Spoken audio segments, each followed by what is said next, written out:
Hi, I'm John Stevenson, and we're going to be looking at the seasons of life, Ecclesiastes chapter 3, in our continuing study of the Poetic books.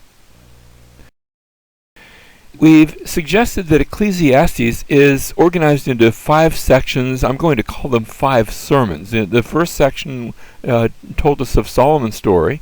It walked us through the experiences of Solomon in searching for the meaning of life. And his conclusion was that all of life is emptiness, but man ought to enjoy goodness because it's from God. And in telling us that story, he introduced 4 themes now, which we're going to see in the next 4 sermons. That first theme deals with the seasons of life, and it tells us a story about how there is a certain monotony to life. And yet, in the midst of that, there's going to be profit in seeing God as the giver of all the seasons of life. Chapter 3, verse 1 then begins, "There is an appointed time for everything, and there is a time for every event under heaven." And then we have a series of parallels, a time to give birth and a time to die, a time to plant and a time to uproot what is planted, a time to kill and a time to heal, a time to tear down and a time to build up. Notice the opposites. This is a study in opposites. Verse 4, "A time to weep and a time to laugh, a time to mourn and a time to dance, a time to throw stones and a time to gather stones, a time to embrace and a time to shun embracing, a time to search and a time to give up as lust, a time to keep and a time to throw away." Verse 7, "A time to tear apart and a time to sew together, a time to be silent and a time to speak, a time to love and a time to hate, a time for war and a time for peace." And now he asks the question, what profit is there to the worker from that in which he toils? In other words, what profit is there to each one of these times that we go through? Verse 10, "I have seen the task which God has given the sons of men, with which to occupy themselves. And he has made everything appropriate in its time." That there's, yes, a time to be born and a time to die and a time to do this and a time to do that. And there's a certain fittingness, appropriateness to those things. And yet, notice the next line, he has also set eternity in their heart.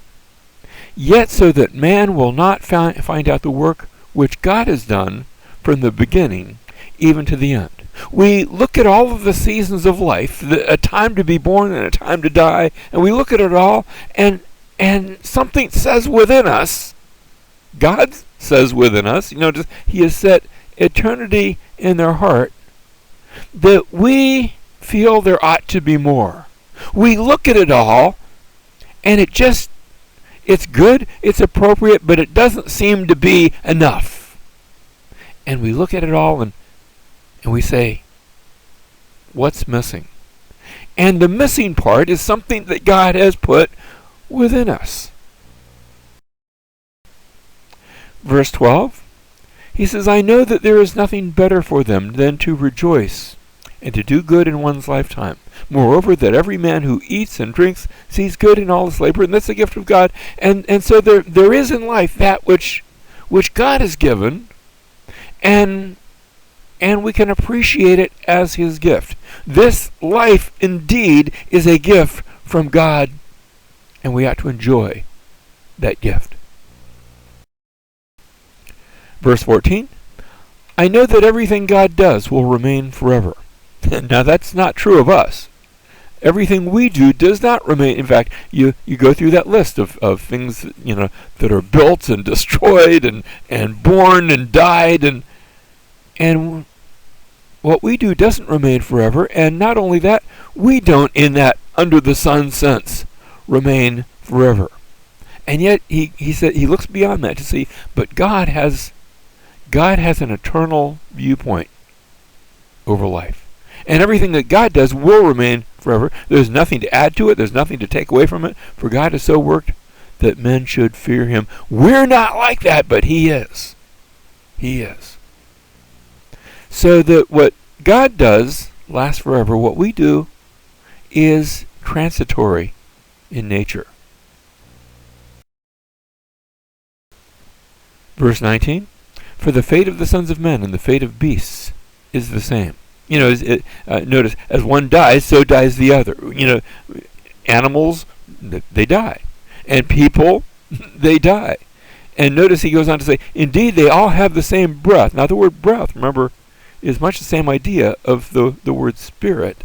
It's actually the same word in Hebrew for breath and spirit. And there is no advantage for man over beast, for all is vanity, all is emptiness, all is vapor. Everyone and everything dies. Verse 20, all go to the same place. All came from the dust, and all return to the dust. It's an echo of Genesis chapter 3. Remember when man first fell. From dust you came, and to dust you will go. And he asks the question now, verse 21, who knows that the breath of man ascends upward, and the breath of the beast descends downward toward the earth? When you see an animal die, and you see a person die, it looks very much the same. Who's to say, from the outside looking in, who's to say that the death of one is different from the death of the other? Now he comes to the conclusion. Notice he didn't answer that last question. He comes to the conclusion, verse 22. He says, I have seen that nothing is better than that a man should be happy in his activities, for that is his lot. For who will bring him to see what will occur after him? And he ends with a question. We have the feeling that there ought to be more. Is there more? Well, you can't tell from looking at the death of an animal versus the death of a man. Who will bring him to see what will occur after him? And so this sermon actually, it comes to a close with a question. And the question is not answered until we get to the New Testament. You see, it's in the New Testament that we come to understand the rest of the story.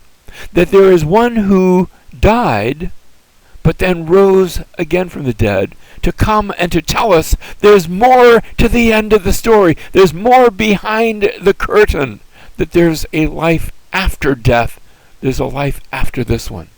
And so when we come to the New Testament, we come to the one who died in our place, Jesus Christ, the Son of God, but then who rose again from the dead, who conquered death, so that we might be comforted in death, to know that there's more beyond the veil.